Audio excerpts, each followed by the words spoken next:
அன்பின் பரலோக தகப்பனே, இந்த நல்ல நாளுக்காக நாங்கள் நன்றி செலுத்துகிறோம். இந்த நாளிலும் கூட உடைய பாடு மரணங்களை குறித்து நாங்கள் தியானிச்சு கொண்டிருக்கிறோம். எங்களுக்கு நீர் தந்த உடைய வார்த்தைக்காக நாங்கள் நன்றி செலுத்துகிறோம். கர்த்தராமே இந்த வார்த்தைகளை ஆசீர்வதித்து பேசுகிற ஒவ்வொரு வார்த்தையிலும் கர்த்தரைகளோடு இடைப்பட்டுக் கொண்டு இருக்கிறீர். அதற்காக நாங்கள் நன்றி செலுத்துகிறோம். முடிந்ததுங்கிற வார்த்தையிலும் கூட தேவன் எங்கள் மத்தியில வெளிப்படும்படி ஆண்டவர் நீர் எங்களுக்குன்னு வச்சிருக்கிற ஆசீர்வாதங்களை நாங்கள் பெற்றுக் கொள்ளும்படி தேவன் உதவி செய்வீராக. இயேசுவின் நாமத்தில் பிதாவே, ஆமென். யோவான் சுவிசேஷம் 19ஆம் அதிகாரத்துல 30வது வசனத்தை நம்ம வாசிக்க கேட்கலாம். யோவான் சுவிசேஷம் 19ஆம் அதிகாரம் 30வது வசனம். இயேசு காடியை வாங்கின பின்பு முடிந்தது என்று சொல்லி தலையை சாய்த்து ஆவியை ஒப்பு கொடுத்தார். ஆமென். இந்நாளிலும் கூட நம்ம பார்க்கிறோம், முடிந்தது. இயேசு காடியை வாங்கின பின்பு முடிந்தது என்று சொல்லுகிறத நம்ம இதுல பார்க்க முடிகிறது. இயேசு சிலுவையில சொன்ன அந்த 6வது வார்த்தை முடிந்தது. பிதாவாகிய தேவன் புதானாகிய இயேசு கிறிஸ்துவை இந்த பூமிக்கு நம்ம அனுப்பி கொடுக்கும் போது பார்த்தீங்கன்னா, இயேசுவை நமக்காக எல்லாவற்றையும் சகித்துக் கொள்ளும்படிக்கு இந்த பூமியில அவருடைய சித்தத்தை, பிதாவாகிய தேவனுடைய சித்தத்தை நிறைவேற செய்யும்படிக்காக இயேசுவை அனுப்பி கொடுத்தார். அப்ப அனுப்பி கொடுக்கும் போது இவர் இந்த பூமியில பிறந்து பாத்தீங்கன்னா 30 வயசு வரைக்கும் அவர் இருக்கிறாரு. அதுக்கு பிறகு இந்த 30வது வயசுல ஞானஸ்தானத்தை எடுத்து அதுக்கப்புறம் தேவனுடைய ஊழியத்தை, பிதாவுடைய சித்தத்தை நிறைவேற்றுகிறத நம்ம பார்க்க முடியும். ஒவ்வொரு அற்புதங்களையும் அடையாளங்களை செய்கிறத நம்ம வேதத்துல நம்ம வாசிச்சிருக்கிறோம். அது நிறைய வார்த்தைகளை நம்ம கேட்டிருக்கிறோம். ஏசப்பா என்னென்ன காரியங்களை செய்திருக்கிறார் என்பதை. அப்போ அவருடைய ஊழிய பிரயாணத்துல கூட 3.5 வருடங்களாக தேவன் அவருடைய அற்புதங்களால, அடையாளங்களால செய்கிறத, அவர் செய்த நன்மைகளை எப்படியெல்லாம் செய்து முடிச்சார் அப்படிங்கிறத நம்ம என்ன செய்ய முடியும், பார்க்க முடியும். பாருங்க, சிலுவையிலையும் கூட ஆண்டவர் செய்து முடிச்சார். என்னென்ன காரியங்களை செய்தார், நிறைவேற்றினார்னு சொன்னா அப்படியே ஊழியத்துல சிலுவையில கூட ஏசப்பா செய்யறாரு. பிசாசின் தலையை நசுக்கினார். அப்போ வேதத்துல நம்ம வாசிக்க முடியும், பிசாசின் தலையை அவர் நசுக்கினவராய் ஜெயத்தை எடுத்துக்கொண்டார். பாவத்தை குறித்து பாவ மன்னிப்பை கொடுத்து நமக்கு ஜெயத்தை கொடுத்தார். நித்திய ஜீவ வாழ்வை நமக்காக கொடுக்கும்படிக்கு சிலுவையிலே அவர் மரித்தார். மரணத்தை நமக்காக ஜெயமாக முடிக்கும்படிக்கு அவர் எல்லா மரணங்களையும் அவர்கள் ஏற்றுக்கொண்ட எல்லா துக்கங்களையும் பாரங்களையும் அவர் என்ன செய்தார், சிலுவையில ஏற்றுக்கொண்டார். அது மாத்திரமில்ல, பிசாசு தலையை நசுக்கும் போது பாத்தீங்கன்னா ஆதியாகமத்துல நம்ம வாசிச்ச முன்னுக்குட்டியே 3ஆம் அதிகாரம் 15வது வசனத்துல உனக்கும் ஸ்திரீக்கும் உன் வித்துக்கும் அவள் வித்துக்கும் பகையை உண்டாக்குவேன் என்று சொல்லி நம்ம வாசிச்சோம். ஏன் சொன்னா ஸ்திரீயின் வித்துக்கும், அதாவது பிசாசுடைய தலையை நசுக்கணும்னா அவர் ஸ்திரீயின் வித்தா வரல, அவர் பிதாவுடைய பார்வை. அவர் அவருடைய வார்த்தையாக இயேசு கிறிஸ்து இந்த பூமிக்கு வந்தார். வார்த்தையாக இயேசு இந்த பூமிக்கு வந்து பிசாசின் தலையை நசுக்கும்படி, பிசாசை ஜெயிக்கும்படிக்கு அவர் நமக்காய் சிலுவையிலே அவர் ரத்தத்தை சிந்தினார். அல்லேலூயா. பார்க்க முடிகிறது.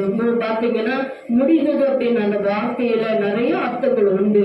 அங்க மனுக்குலத்துக்கு முடிக்க முடியாதத இயேசு கிறிஸ்து தம்முடைய சிலுவை மரத்திலே அவர் செய்து முடித்தார். அப்ப சிலுவை மரத்துல பாருங்க, ஒவ்வொரு வாக்கியங்களை நம்ம வாசிக்கும் போது எந்தெந்த கதைகளை குறிச்சு நம்ம தியானிச்சோம். அப்போ அந்த முடிஞ்சதை குறிச்சு நம்ம தியானிக்கும் போது இயேசு கிறிஸ்து அப்படி சிலுவையில அவரை நம்ம தியானிக்கணும்னா அவரோடு நெருங்கணும். அவர் சிலுவையில அவருடைய அண்டையில நம்ம கிட்டி சேரதான் அவருடைய காரியங்களை குறிச்சு நம்ம அறிஞ்சு கொள்ள முடியும். அப்போ அவருடைய அறியணும்னா அந்த அவருடைய வார்த்தையை குறிச்சு நம்ம அறிஞ்சுக்கிறோம்னா தூரத்துல இருந்து பார்த்தா சிலுவை மரணத்தை குறிச்சு பார்த்தா அவரை அறிஞ்சுக்க முடியாது. அவரை கிட்டி நம்ம சேரும் பொழுதுதான் இயேசுவோடு கூட அவருடைய வார்த்தையில நம்ம அவரோடு அவருடைய பாதத்தில் அமர்ந்து அவருடைய வார்த்தைகளை நம்ம வாசிக்கும் போது கிட்டி சேரும் போதுதான் நம்ம என்ன செய்ய முடியும்னா அவருடைய சிலுவையை, அவருடைய பாடுகளை, அவர் நமக்காக ஏற்றுக்கொண்ட காரியங்களை குறித்து நம்ம அறிந்து கொள்ள முடியும். டெட்டலஸ்டா என்று சொன்னா முடிந்தது என்பது அர்த்தமா? அப்ப அது முடிந்தது கிரேக்க வார்த்தையில டெட்டலஸ்டா என்று அங்க சொல்லப்படுகிறது. அப்ப அந்த வார்த்தை என்ன அப்படின்னா, அந்த தெட்டோய் அப்படின்ற அந்த வார்த்தை முழுமையாக செயலாற்றி நிறைவு செய்யணும். முடிவுக்கு கொண்டு வரும்போது அது நிறைவடைய செய்கிறது. அப்போ அந்த வார்த்தையை நம்ம சொல்றது மாத்திரம் இல்ல, செயல்பாட்டில் கொண்டு வந்தாங்க. என்னென்ன காரியங்களை அவர் செய்து முடிச்சார்னா பண்டிகை நாட்கள்ல முடிச்சாரு. லூக்கா சுவிசேஷத்துல 2ஆம் அதிகாரம் 43வது வசனத்துல சொல்லுது, 3ஆம் நாளிலே நிறைவடைவேன் என்று இயேசப்பா சொன்னாரு. அதுல லூக்கா 13:32 வசனத்துல சொல்லப்பட்டிருக்கிறது. அப்போ அவருடைய கிரியைகளை முடிப்பதே தேவனுடைய போஜனமாய் இருந்தது. அவருடைய கிரியை பிதாவுடைய சித்தத்தை நிறைவேற்றுவதே தேவனுடைய போஜனமாய் இருந்துச்சு. என்னென்ன காரியங்களை குறிச்சு நம்ம அவர் நிறைவேற்றினார் அப்படின்னா, ஒவ்வொரு 7 வார்த்தைகளையும் 7 வாக்கியங்களையும் அவர் சிலுவையில முடிப்பதே தேவனுடைய பிதாவுடைய சித்தமாய் இருந்துச்சு. அதற்கு தன்னையே அவர் என்ன செஞ்சார்னா ஒப்பு கொடுத்தார். அதற்கு தன்னுடைய சரீரத்தை என்ன செஞ்சார்னா பிதா சமூகத்துல ஒப்பு கொடுத்திருந்தார். அதே போல நம்மளுடைய வாழ்க்கையிலும் நம்மளும் என்ன செய்யணும்னா, அநேக காரியங்களை ஆண்டவர்கிட்ட நம்ம சொல்றோம், அதை செய்யறது இல்ல. அப்போ அதை நம்ம ஆண்டவர் சமூகத்துல ஒப்பு கொடுக்கிறோம். அதை நிறைவேறணும்னா நம்ம செஞ்சா மட்டும்தான் அதை நிறைவேற செய்ய முடியும். இயேசு என்னென்ன காரியத்தை எல்லாம் சிலுவையில முடிச்சாரோ அதற்கும் நம்மளுடைய வாழ்க்கைக்கும் நமக்கு என்ன சம்பந்தம் இருக்குதுன்னு சொன்னா நிறைய காரியங்கள் இருக்கிறது. இயேசுவுக்கும் நமக்கும் ஆண்டவர் அவருடைய பிள்ளையா நம்ம அவர் ஏற்றுக்கொண்டதுனால நம்ம என்னென்ன காரியங்களை செய்யணும், அவர் நமக்காக செய்து முடிச்சார். நிறைய காரியங்களை சிலுவையில நமக்காக என்ன காரியங்கள் என்ன அவர் செய்த நன்மைகளை மாத்திரம் இல்ல பாருங்க, பாடுகளை பற்றி உரைக்கப்பட்ட வசனங்கள் நிறைய இருக்குது. இயேசு சிலுவையில முடித்த போது அவர் சொன்ன நன்மைகள் என்னென்ன நன்மைகள்னா, பாடுகளை குறித்து நமக்கு நிறைய உபத்திரவங்கள் உண்டு, ஆனாலும் திடன் கொள்ளுங்கள் அப்படின்னு ஏசப்பா நமக்காக சொல்லி இருக்கிறாரு. அது எல்லாவற்றையும் அவர் சிலுவையிலே சுமந்து கொண்டார். சாத்தானை பாருங்க ஜெயித்தார். அவர் தோல்வி அடைந்தார். இப்ப சாத்தான சிலுவையில தலையை நசுக்கி ஜெயத்தை எடுத்துக்கொண்டார். பாருங்க, நமக்கும் யூதர்களுக்கும் நிறைய என்ன புறஜாதியாக நமக்கும் யூதர்களுக்கும் ஆண்டவர் என்ன இருக்கிற அந்த திரைச்சிலையே ஏசப்பை கிழித்து போட்டாரு. பிதாவாகிய தேவனிடத்துக்கும் நமக்கும் என்ன செய்தாருன்னா உறவை ஒரு பாக்கியத்தை நேரடியாக செல்ல முடியாது. ஆனா இயேசு மூலமா நம்ம செல்றதுக்கு ஒரு பாக்கியத்தை ஆண்டவர் நமக்கு ஏற்படுத்தி கொடுத்திருக்கிறாரு. அது மாத்திர பாவத்தின் வல்லமையை அகற்றும்படிக்கு அவர் சிலுவையை நமக்காக என்ன செய்தாரு, சிலுவையை ஏற்றுக்கொண்டு மரணத்தை ஜெயமாக மாற்றினார். அதன் மூலமா நமக்கு என்ன செய்தார்னா ஒரு உறவை தேவன் ஏற்படுத்தி கொடுத்திருக்கிறாரு. அப்போ அது மாத்திரம் இல்லாம பாவ மரண பரியந்தம் கீழ்ப்படியணும் என்பதை செயல்முறைப்படுத்தும்படி அவர் நிறைய காரியங்களை நமக்கு சொல்லி இருக்கிறார். அவர் எப்படி சிலுவையில போய் தன்னையே ஒப்பு கொடுத்து மறிக்கும் வரைக்கும் தன்னை எப்படி தன்னை கீழ்ப்படிந்து எல்லாவற்றையும் தன்னை பிதாவுக்கு ஒப்பு கொடுத்தாரோ அதே போல நம்மளும் கீழ்ப்படியணும் என்பதற்காக அவர் காட்டினார். அல்லேலூயா. எல்லாருக்குமான பாவத்தின் சம்பளம் மரணம் அப்படிங்கிறது சொல்லியிருக்குது. பாவம் எப்படி அவரை முழுமையா அவருடைய சரீரத்து மேல அவருடைய உச்சந்தலை மேல வைக்கப்பட்டதோ அந்த பாவம் அவருடைய என்ன செஞ்சாருன்னா கிரயமாக நம்மளை என்ன செஞ்சாரு, அவருடைய ரத்தத்தையே கொடுத்து அவருடைய எல்லா ரத்தங்களையும் தன் சிலுவையில மறைச்சு அவர் என்ன பண்ணனாரு அப்படின்னு சொன்னா நம்முடைய பிள்ளையாக நம்மளை ஏற்றுக்கொண்டார். அவர் சிலுவையில அவர் ரத்தத்தை சிந்துவதனால இதெல்லாம் நமக்கு நன்மையாக ஏசப்பா கொடுத்திருக்கிறார். அது மாத்திரம் இல்ல, இப்ப பாத்தீங்கன்னு சொன்னா எபிரேய மொழியில மிசலாம் அப்படின்னு சொல்லுது. அப்படின்னா என்ன அப்படின்னு சொன்னா சாலேம் அப்படின்னு அர்த்தம். அப்படி சாலேம்னா நமக்கு சமாதானத்தை உண்டு பண்ணும்படிக்கு அவர் சிலுவையில முடித்தார். எல்லாவற்றையும் சிலுவையில முடிக்கணும்னா அவர் என்ன பாருங்க, 12 சீஷர்கள்ல ஒரு சீஷர்கள் மறைச்சிட்டான். அப்ப இந்த 12 பேருக்கு 11 பேர் இருக்கும் பொழுது அவர் சமாதானத்தின் தேவனாக தன்னை வெளிப்படுத்தினார். ஏன்னா சிலுவையில எல்லாம் முடிச்சுட்டாரு, அவர் அவ்வளவுதான் இறந்துட்டாங்க அப்படின்னு சொல்லி தன் குருவி இறந்துட்டாரு. தன்னுடைய சீசர்கள் எல்லாம் சொல்றாங்க, நம் போதகர் இறந்துட்டாரு, உனி அவ்வளவுதான், நம்ம என்ன செய்யறது அப்படின்னு அவங்க தவிக்கும் போது கூட முடிஞ்சிருச்சு, எல்லாமே முடிஞ்சிருச்சு அப்படின்னு அவங்க தவிச்சிட்டு இருக்கிறாங்க, என்ன செய்யறதுன்னு தெரியல, அடுத்து என்ன பண்ணணும்னு அவங்க இருக்கும்போது அப்ப ஆண்டவர் என்ன பண்ணாரு, தன்னை சமாதானத்தின் தேவனாக அவர் என்ன பண்ணாரு, தன்னை வெளிப்படுத்தி அவர்களுக்கு சமாதானத்தை உண்டு பண்ணினார். அப்ப சொல்றாரு, சமாதானத்தை உங்களுக்கு வைத்து போகிறேன் என்று ஏசப்பா சொல்லி இருக்கிறாரு.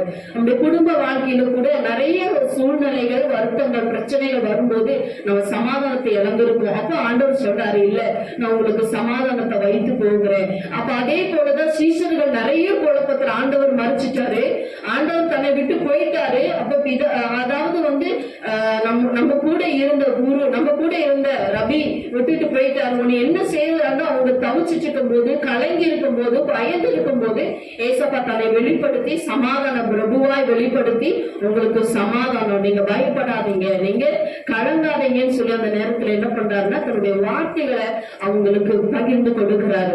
அப்போ அவங்க எல்லாம் முடிஞ்சிச்சு, உன்னை அவ்வளவுதான் அப்படின்னு சொல்லி அவங்க கலங்கி கொண்டு இருக்கிற வேளையில ஏசப்பா தன்னை சமாதான பிரபுவாய் தன்னை வெளிப்படுத்தினார். அதே போலதான் இன்னைக்கு நமக்கும், நம்ம கலங்கி கொண்டு இருக்கலாம். இன்னைக்கு சிலுவை பாடு மரணங்களை குறிச்சு இன்னைக்கு உலகம் எங்கிலும் இன்னைக்கு என்ன பண்றாங்கன்னா அவருடைய பாடு மரணங்களை குறிச்சு இன்னைக்கு தியானிக்கிறோம். அது மாத்திரம் இல்ல, 40 நாள் இன்னைக்கு நிறைய அவங்க என்ன செஞ்சிருக்கிறாங்க, உபவாசம் இருந்து ஜெபிச்சிருக்கிறாங்க. ஏசப்பா சிலுவையில அடிச்சதை குறிச்சு அவங்க என்ன செய்யறாங்க, ஒவ்வொரு நாளும் ஏசப்பாவை இப்படி அடிச்சுட்டாங்க. 40 நாள் அவங்க அதை குறிச்சு தியானிப்பாங்க. சிலுவை பாடு மரணங்களை எப்படியெல்லாம் ஒரு சிலுவையில தன்னை ஏற்றுக்கிட்டாரு, எப்படியெல்லாம் தன்னுடைய காயங்களை அவரு தன் சரீரத்துல ஏற்றுக்கிட்டாரு அப்படிங்கறத குறிச்சு ஒவ்வொரு நாளும் சிலுவை தியானத்தை குறிச்சு அவங்க என்ன செய்வாங்க, தியானிச்சிருப்பாங்க. இன்னைக்கு உலகம் எங்களும் அதே போல இந்த நாளில விசேஷமா நம்ம என்ன செய்யறோம்னா அந்த பாடு மரணங்களை குறிச்சு இன்னைக்கு தியானிக்கிறோம். முடிவு எப்படி ஆண்டவர் வந்து ஏசப்பா நமக்காக செய்தாரோ அந்த காரியங்களை குறிச்சு நம்ம தியானிக்கிறோம். தவ் அப்படிங்கிற அந்த நம்ம சங்கீதத்துல நம்ம வார்த்தைகளை குறிச்சு நம்ம வாசிச்சுட்டு இருக்கிறோம்.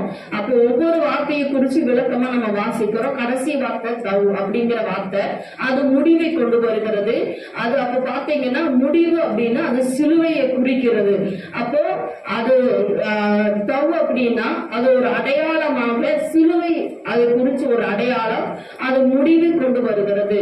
அப்ப இயேசு கிறிஸ்து எல்லாவற்றிலும் முடிவாக உள்ளவர்.